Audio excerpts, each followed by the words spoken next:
Diabetes is the 7th leading cause of death in the United States.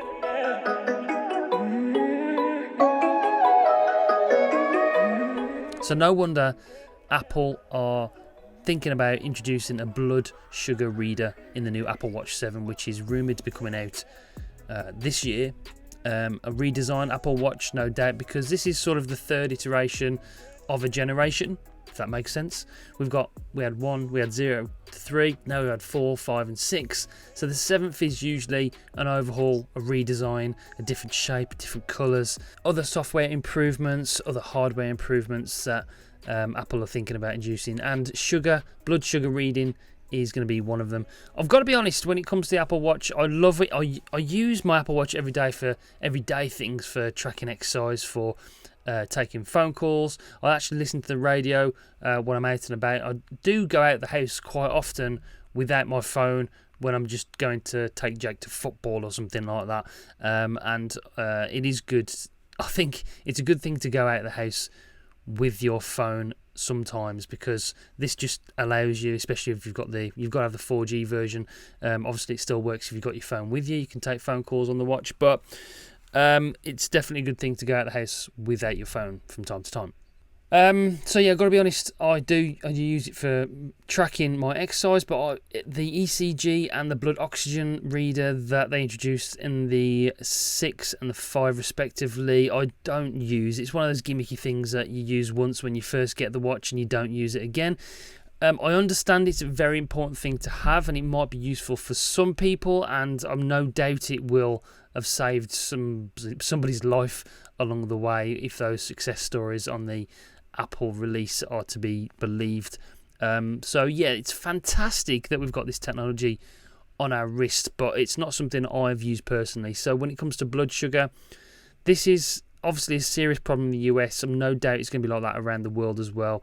Our diets are getting worse, if anything, over as the decades go on. So having this feature on the Apple Watch, maybe it will be a feature that I might use to keep track of my sugar levels and stuff like that, to make sure that I'm not going into that pre-diabetes thing, because diabetes, by all accounts, is not a very pleasant thing to have. So it's going to be interesting to see what kind of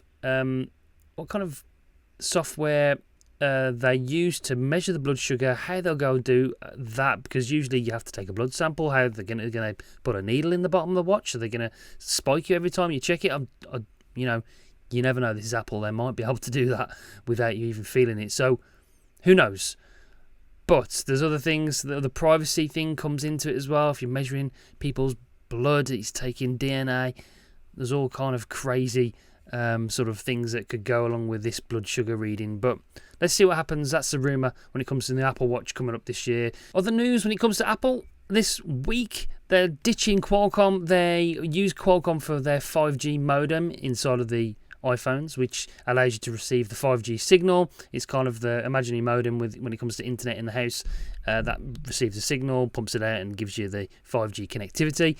They're going to be designing their own. Surprise, surprise, Apple are going their own way again, like they have done with the Apple Silicon. They're going to design their own Qualcomm style modem chip. There's no name for it, but at the moment that's the rumours. It's hopefully going to be better for the consumer, because obviously when it comes to Apple making their own chips, it generally brings the price down of things. They haven't got to subcontract it out. They haven't got to pay third parties to make these things for you, who are obviously making a markup on these things as well to make a profit as a company. So these things generally bring the price down, and in my eyes it's a positive move forward, as is the Apple Silicon. Obviously the performance is a massive jump as well, so hopefully this is going to improve the performance of the connectivity, because I've got to be honest, I've not noticed a massive increase when it comes to the iPhone 12 and the 5G. 5G isn't quite there yet.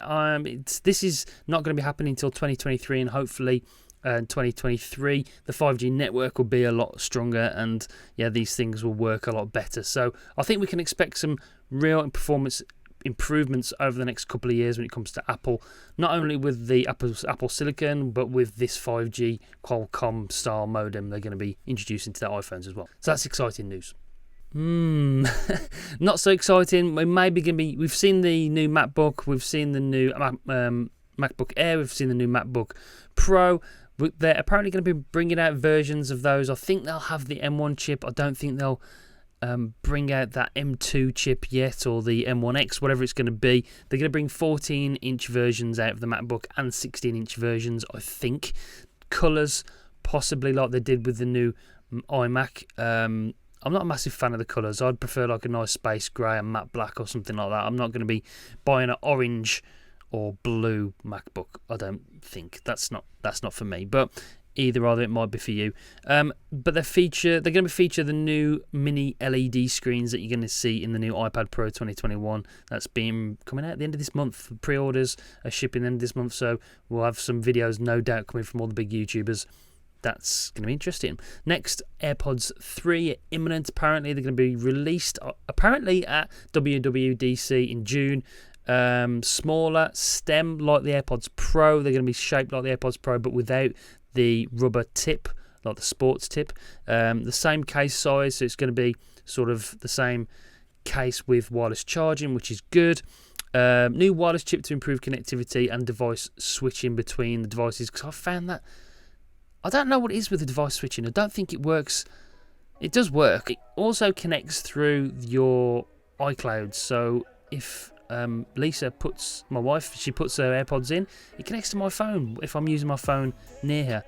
It's not flawless. It doesn't work as well as we'd like it to in this house. But anyway, enhanced touch controls for changing volumes and skipping tracks and stuff like that. So yeah, like I said, announced at June's WWDC. Apparently, we'll have more Apple news and tech reviews, and I'm going to be getting out now with lockdowns over in the UK to do some more vlogs. So really appreciate all the support. Thanks for tuning in, and I'll catch you on the next one.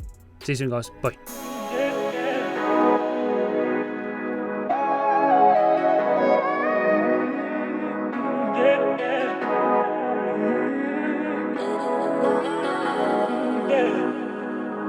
Yeah.